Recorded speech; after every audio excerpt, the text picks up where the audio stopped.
Ramblin man here. Okay, does anyone else know anything about Minneapolis?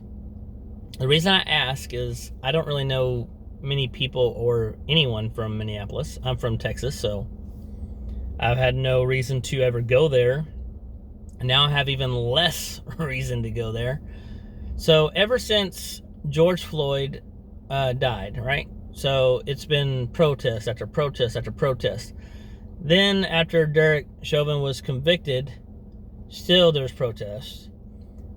Then this guy, Winston Boogie Smith Jr., fired at police officers from his vehicle and was killed by police officers. Not actually, let's law enforcement. They were not Minneapolis Police Department, because before it was police brutality. Now it's just like they had the marshals with joint forces with sheriff and everything going after this guy for felony warrants because he didn't show up on charges that he had already for sentencing. So let's just be honest, he's convicted.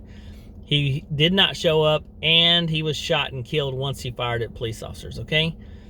So that happened. Now, these people have been protesting for about over a week, almost 2 weeks now. And I would say last night, but it wasn't last night. It was early this morning. It's after 12 o'clock midnight.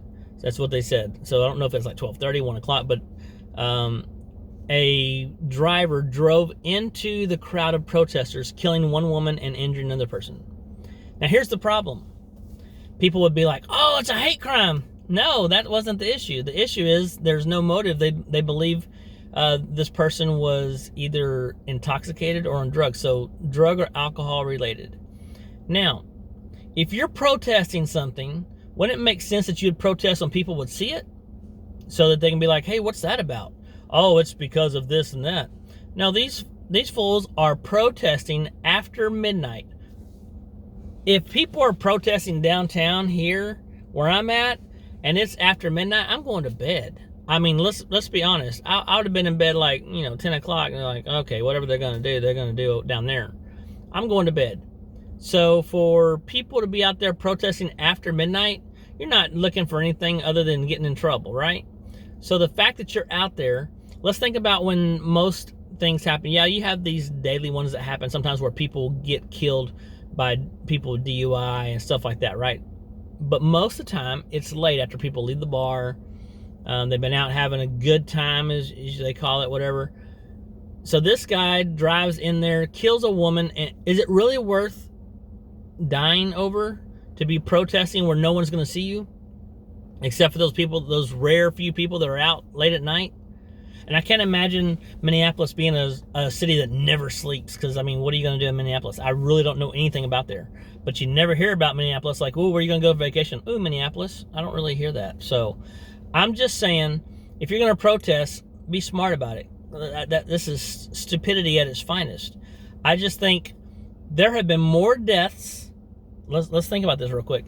In Minneapolis, there have been more deaths associated with these protests, riots, looting, whatever you want to call it, than there were from the actual police, justified or not justified. Derek Chauvin, the court said it was not justified, okay? But the shooting that happened with Winston Smith, that's a justified shooting. And now people are still protesting. It doesn't matter what happens. People are always going to look for a reason to protest. And I think as far as Minneapolis is concerned, people that live there, I've had people respond to videos saying, yeah, our place has gone to crap. Look, I'm telling you right now, this kind of stuff would not fly every day in Texas because people would be tired of it. And this driving and getting hit because you're out there protesting after midnight, I hope it was worth it. I really hope it was worth it. And it wasn't even like a hate crime. You just had some drunk drive through and bam, now you have someone else dead because you wanted to stand out there after midnight when nobody's going to see you. Congratulations, Minneapolis. You've become further and further down on the list of places to retire. Guys, I don't have much more to say other than that it's just a sad, sad existence. If you want to, I'm pretty sure people in Minneapolis are like, you know what, let's get out of here. Because I am done.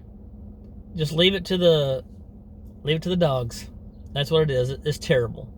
So that's my rant on this today. I'm just tired of hearing about Minneapolis protesting. I'm sure the people in Minneapolis are too. So good luck out there, guys. And if you can, in Minneapolis, stay indoors. Ramblin' Man out.